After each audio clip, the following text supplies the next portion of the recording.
the National Youth Development Agency doesn't have a good reputation when it comes to advancing the cause of young people in the economy and education. It's often been the centre of corruption scandals and jobs for pals for the politically connected, and they've been accused of using government funds to enrich themselves. This while young people bear the brunt of unemployment and inequality in South Africa.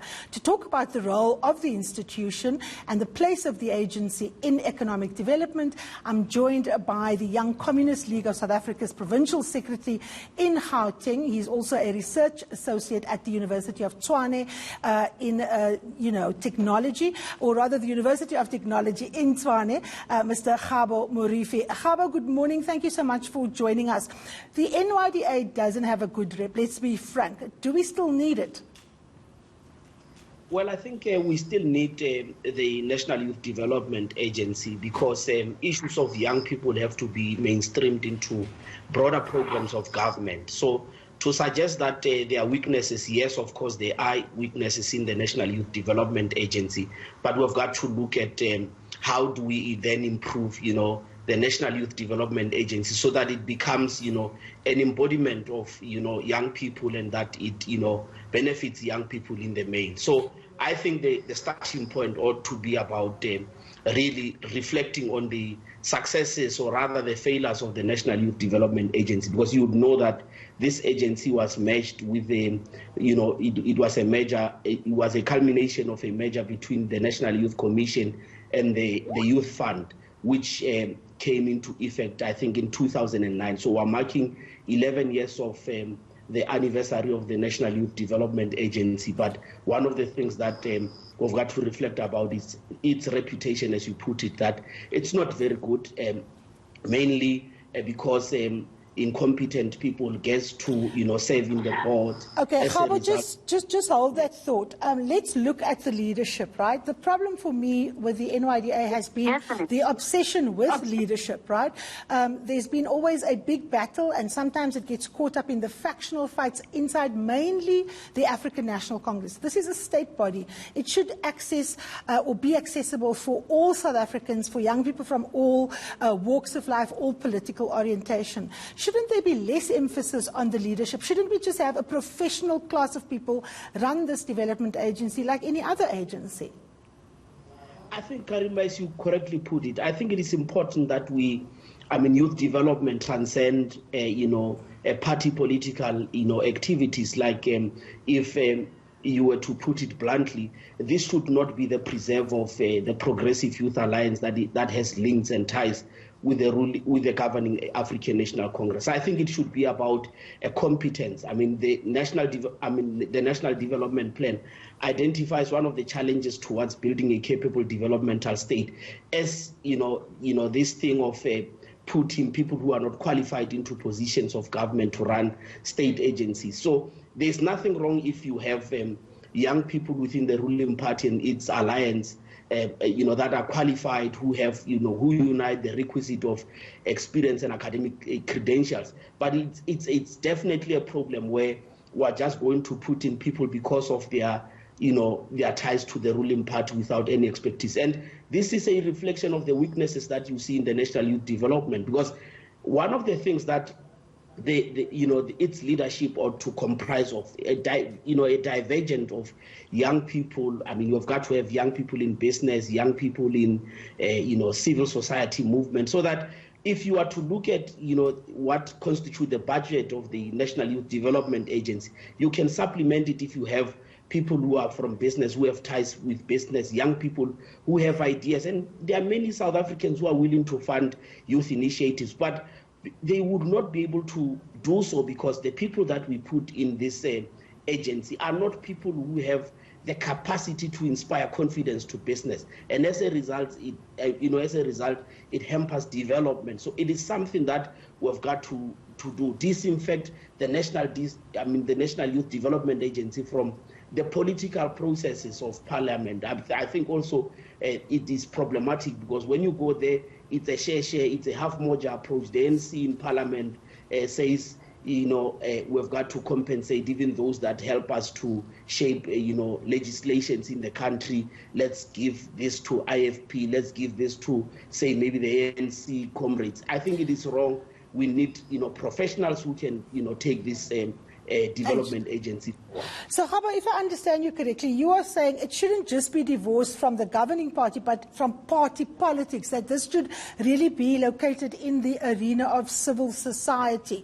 I, on the face of it, would agree with you, but let's take the agency vis-a-vis what happens in the provinces. If you look at our national budget, provinces take the lion's share of the budget, but are there actually institutions of the NYDA in provinces, in a place like the Eastern Cape, in a place like Limpopo, where you can see young people still not being able to access basic things like textbooks, never mind opportunities to be active in the economy?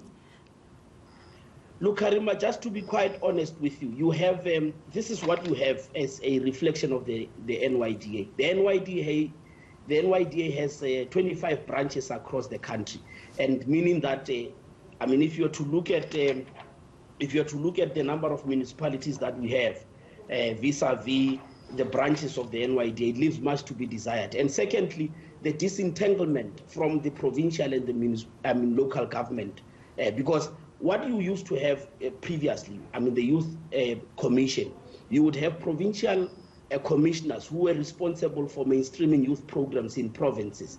Now, these people were meeting with, the executive councils of the premier to check the extent to which programs of young people have been, integrated into the broader programs of government. Now, what you have now is that you can have, say, 5 branches in the Eastern Cape, for argument's sake, but these branches do not have any connection with the provincial government and the government. Khabo, just hold that thought. So let's take it out of the bureaucracy, right?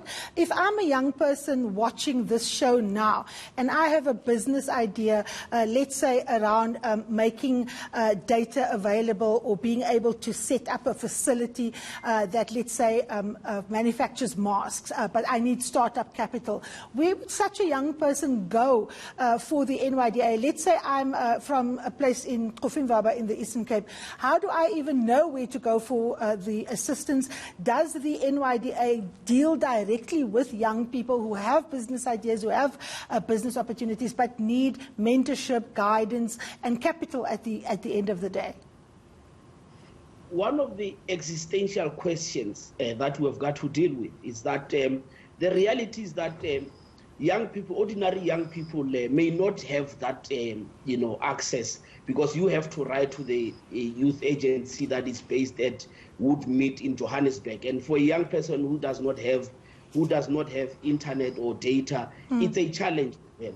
And you have to be, having ties to the ruling party, which is what we are also. I'm part of the ruling party, by the way, the governing party. But the point is, we've got to disentangle the agency from, those with ties to the ruling party. So we've got to make it accessible to ordinary young people in the country who needs help. And the truth is that we are having challenges. The Youth Development Agency's capacity as well, it's something of, a concern to the people, because with 400 million budget that they have, almost 70% goes to the salaries, and you can imagine what else can you do with the 30% of the 400 million that you have as a budget. So it's really, really frustrating. But the challenge is that we've got to move away from the Youth Development Agency that serves those that are within the governing alliance of the ruling party. How do we do this, Khabo? I am astounded that the bulk of the money goes for salary. So it basically sounds to me like any other state institution, any other big state-owned company where you're actually just paying people to be in their work. How do you change the finance model to actually go directly to beneficiaries instead of a large bureaucracy of people that are, in any event, are not always capable and not always the professional, people that we require? It goes back to planning, Karima, and to a great extent, if you were to, for argument's sake, we have the 3 spheres of government.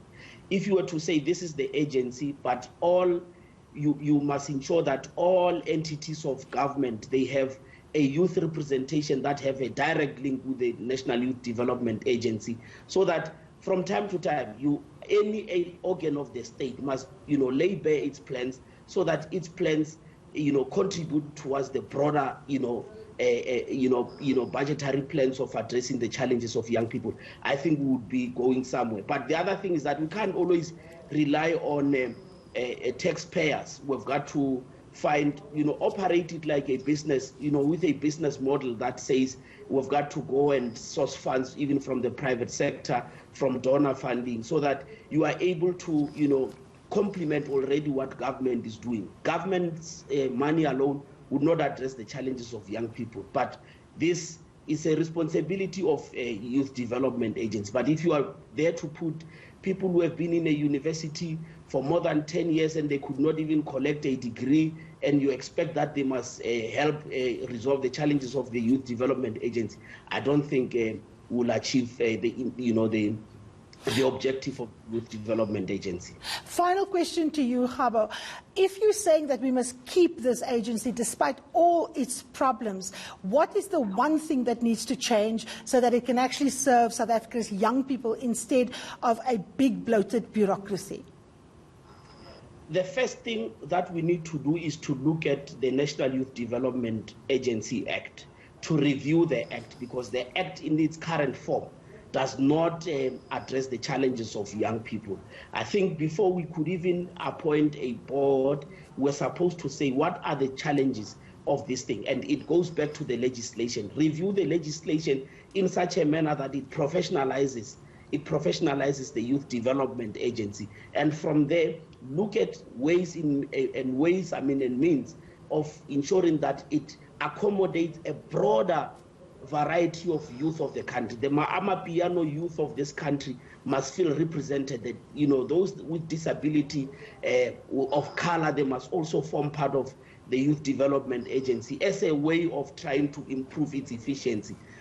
Until we look at that legislation and disentangle it, Karima, from the political process that it has now, I think we will be able to go somewhere.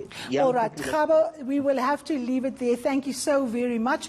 Disentangle the NYDA from the political parties, put it in the hands of civil society. That is Gabo Morifi, the Secretary of the Young Communist League here in Gauteng. Still ahead, South Africa's political class, are they able to provide adequate leadership in this unprecedented crisis which has turned society on its head? Stay with us.